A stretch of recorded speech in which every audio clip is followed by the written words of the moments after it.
Tervetuloa mukaan kesäiseen Lahteen ja Lahden maa-uimalaan katsomaan tapahtumakoostetta kautta aikaan ensimmäisestä koko perheen vesiurheilutapahtumasta Splash Games Water Festivaalista. Lahtelaislähtöinen tapahtuma keräsi kokoon hienon joukon lahtelaisia urheiluseuroja, joukkueita sekä myös tuttuja julkisuuden henkilöitä mukaan tapahtumaan. Tervetuloa mukaan!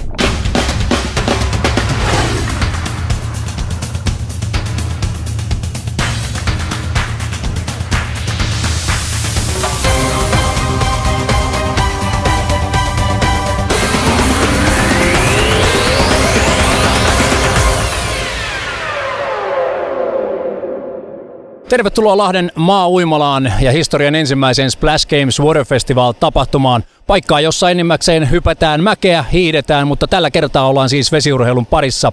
Mennäänpäs katsomaan, minkälaisia mielenkiintoisia lajeja on luvassa. Tervetuloa mukaan!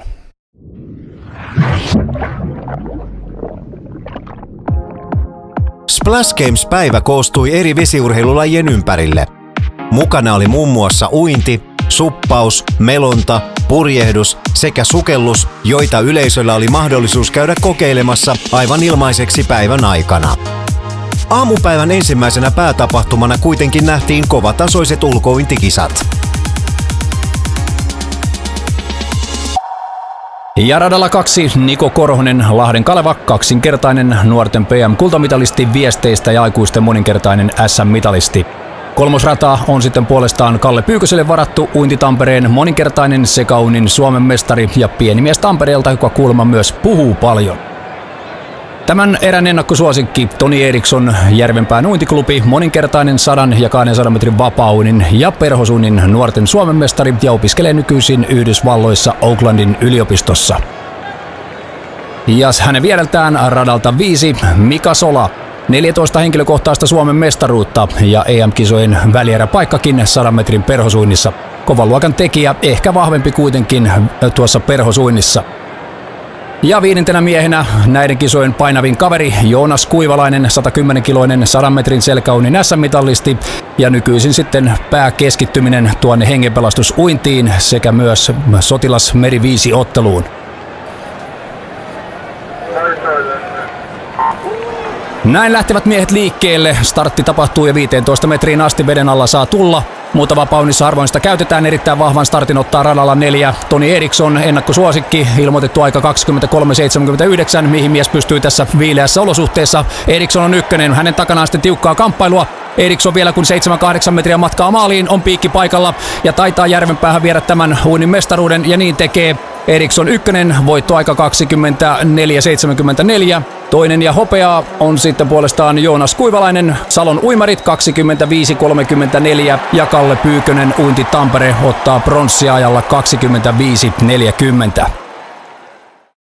Splash Games Water Festivalin ensimmäinen historiallinen uintikisa on käyty. Marlene Niemi, 50 vapaa-uinnin voittaja. Minkälainen oli kisata? Koleat tunnelmat ainakin täällä maa-uimalassa.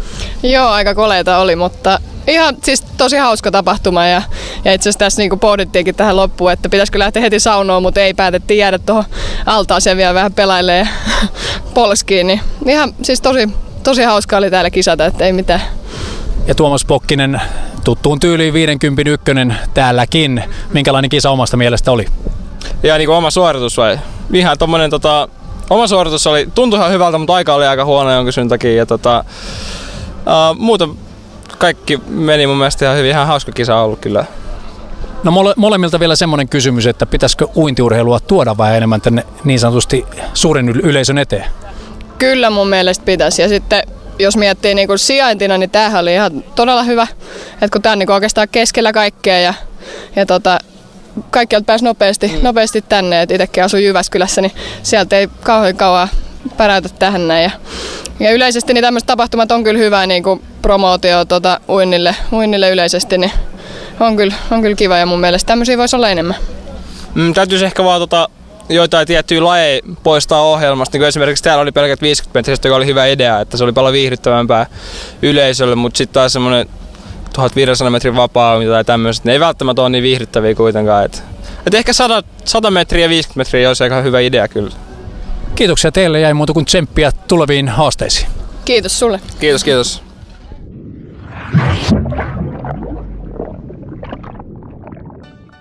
Niin kuin aiemmin jo mainittiin, tapahtuma sai koolle erinomaisen määrän lahtelaisia urheiluseuroja. Mukana olleet seurat toivat paikalla olijoille tietoa omasta toiminnastaan, mutta ennen kaikkea mahdollisuuden kysyä ja kokeilla eri vesiurheilulajeja.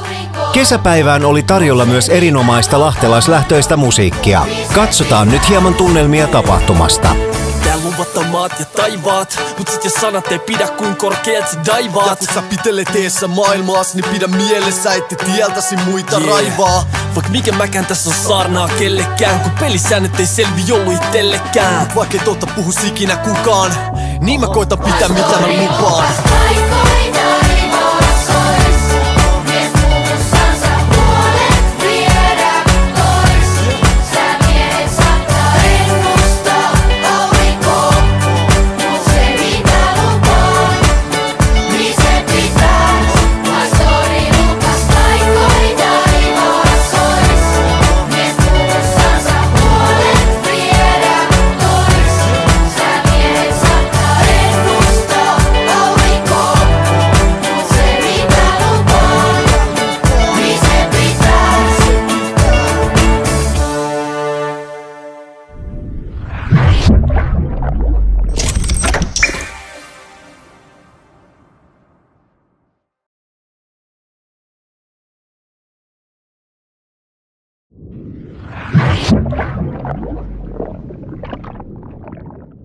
Tervetuloa takaisin tänne Splash Games vuodenfestivaalien pariin Lahden maa-uimalaan. Aamupäivä on vietetty mielenkiintoisten uintikisojen sekä lajikokeilujen parissa. Seuraavaksi katsotaan, mitä muuta on vielä luvassa.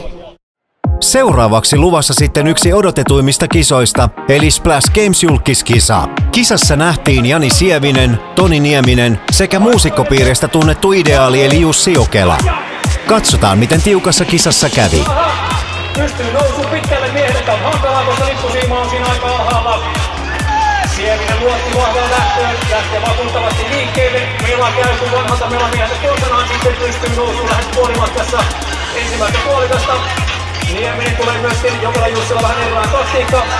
On niin sanotusti jalat peräkkäin siellä, joka aiheuttaa pientä ongelmaa tuon tasapainon kanssa. Ja Pojulle tullaan tasatilanteessa, olympiavoittaja Toni Nieminen, Jani Sievinen, ja muistakaa Melalla ei kaveria lyödä. Ai, onpas tuli vielä miestä siellä mutkassa. Nieminen kääntää ykkösenä, Sievinen hakee vähän tasapainoa. Jokela Jussi selkeästi keskittyy tuohon toiseen puolikkaaseen, yrittää siinä törmätä Niemisen, ei Niemisen kuin Sievisen peräpäähän. Ja näin tulee Toni Nieminen, olympiavoittaja Toni Nieminen, joka tässä montussa on voittanut yhtä jos toista. Vahvaa tekemistä ja väitti mies, ettei koskaan ole muka supannut. Tämähän on SM-sarja, muista koskettaa sitten Pojuun. Siihen päästiin vasta kilpailuun ja nyt menee Pojusta ohi. Se Jania naurattaa. Pystytte tulemaan sieltä loppumetreillä ohi. Tiukka tasainen kilpailu, mutta vielä Sievinen oikealla sitten mennään. Jani Sievinen, Toni Nieminen ja Jussi Jokela. Aivan loistavaa, hienoa herrat. Näin se pitää loppuakin, jonkun pitää aina kastua, sehän on vesiurheilua parhaimmillaan. Eiköhän anneta tälle korvitolavilla oikein raikkuvat aplodit. Splash Games vuodenfestivaalin ensimmäinen julkissub-kisa on nyt sitten takana ja tällä kertaa voiton korjasi uinnin maailmanmestari Jani Sievinen. Mihin tämä peli nyt oikein ratkesi? Se ratkesi herra Niemisen virheeseen. Se oli puolella sitä edellä, mutta niin kuin tuossa aikaisemmin mainittiin, unohti mihin pitää koskea lopussa. Toni, hei, miten tässä nyt näin kävi? Siinä oli varmaan semmoinen 10 metriä selkeätä tuommoista niin kuin etua Sieviseen ja sit sä vähän lähdit niin kuin väärään suuntaan. Niin, no mäkimiehellä ihan liikaa sääntöjä. Tämä mäkimiehet on tottunut aina menemään vaan täysiä ja niin pitkälle kuin vaan jaksaa. En mä ruvennut enää sihtailemaan mitään. Eli siis jos olisi ollut yksi pelkkä suora, niin homma olisi ollut paljon helpompaa? Joo, se olisi ollut paljon helpompaa. Että se on just näin, että yksinkertaiselle miehelle, joka on tottunut menee täysin sinne, minne nenä näyttää, niin ei se liikaa ajattelu, ei vaan niinku, eikä, että unohi jo sen yhden säännön, mikä siinä oli. Ideaalia J-Huusta Jussi Jokela, sulla oli vähän erilainen taktiikka ton laudalla seisomisen suhteen. Se oli ehkä se ratkaiseva tekijä, että oli sitten toi kolmostila, mikä sieltä tuli. Se oli joo, mutta siis hopeahan hävitään, bronssi voitetaan. Mut siis joo, mulla oli sellainen vähän hidas startti, mut sit sen jälkeen mä aloin saamaan kuitenkin sit niinku vauhtia päälle, niin mä kirin äijät niinku tänne näin, mut sit sen jälkeen mä koitin niinku silleen sellainen troijalaistyyliin omalla veneellä murjoa siitä vaan vastustajat pois sivuun. Mut Jani pääsi siitä kuitenkin alta pois ja sit sen jälkeen taas jäi jälkeen. Vaan vähän hidas kaveri, liikaa iskuja tullut päähän tuo reeneissä, niin vaikea saada jujusta kiinni. No nyt on kuitenkin ensimmäinen teilläkin suppikokemus takana. Minkälainen tämmönen kisamuotona oli? Tää oli kyllä hauska itse asiassa. Sen verran kiva harrastus, että pitää kyllä käydä uudestaan kokeilemaan. Tosi makea juttu. Ihan samaa mieltä kuin Jani, että oli oikeasti tosi positiivinen kokemus. Mä en oikein osannut odottaa mitään, kun tää oli mulle ihan uusi juttu, mutta oli hauskaa, että ei kyllä jäänyt viimeiseksi kerraksi. Kyllä, mukavaa oli. Vielä lämpimät ilmat iskee tähän päälle, niin mikäs tossa niinku paistatelles päivää ja veden äärellä, niin se on mukava elementti aina. Kiitoksia herrat ja ei muuta kuin tsemppiä jokaiselle omiin haasteisiin. Kiitos.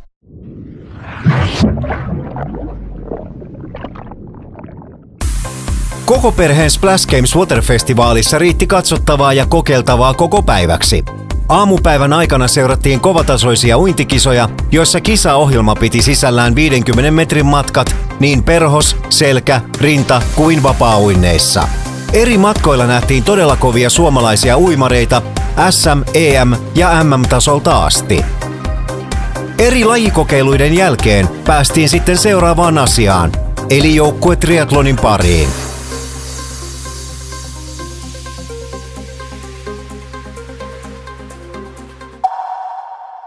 Naisten joukkuekisassa vastakkain olivat Lahti Ringette ja Lahden taitoluistelijat.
Miesten sarjassa vuorostaan kova kisa käytiin Lahden Pelikanssin, FC Lahden sekä Lahden hiihtoseuran ja Lahti Basketballin kesken.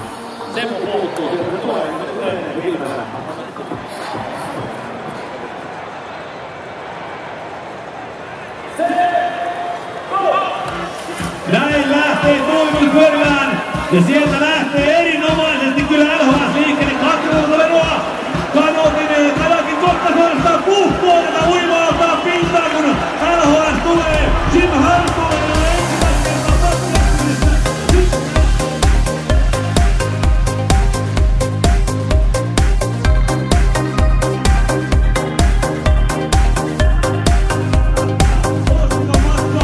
ja sitten mennään uimpiosuudella rintaa. Siinä painaa Saavi Vartiainen. Hän painaa Mikkeli Ennasta vastaan. Mutta mitä tekee Lahti Basket? Roy Nyman uinta kaksikon kiinni ja vetää jo ohi tästä kaksikosta. Taitaa lähettää Lahti Basketin ensimmäisen matkaan niin kuin myös tekee Saavi Vartiainen. Lähettää Pelikanssin matkaan 2. ja Lahden hiihtosen matkaan 3.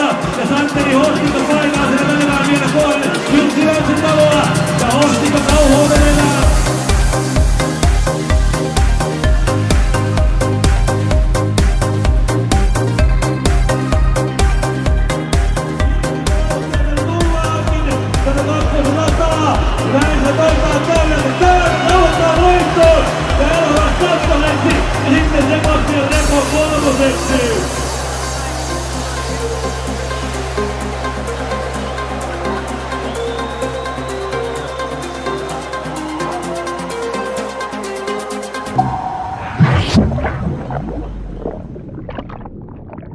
Näin on saatu historian ensimmäinen Splash Games Water Festival päätökseen täällä Lahden maa-uimalassa.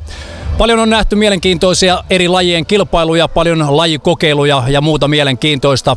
Mutta tällä kertaa on hyvä päättää tähän. Kiitoksia Lahti, tapaamme sitten jälleen ensi vuonna.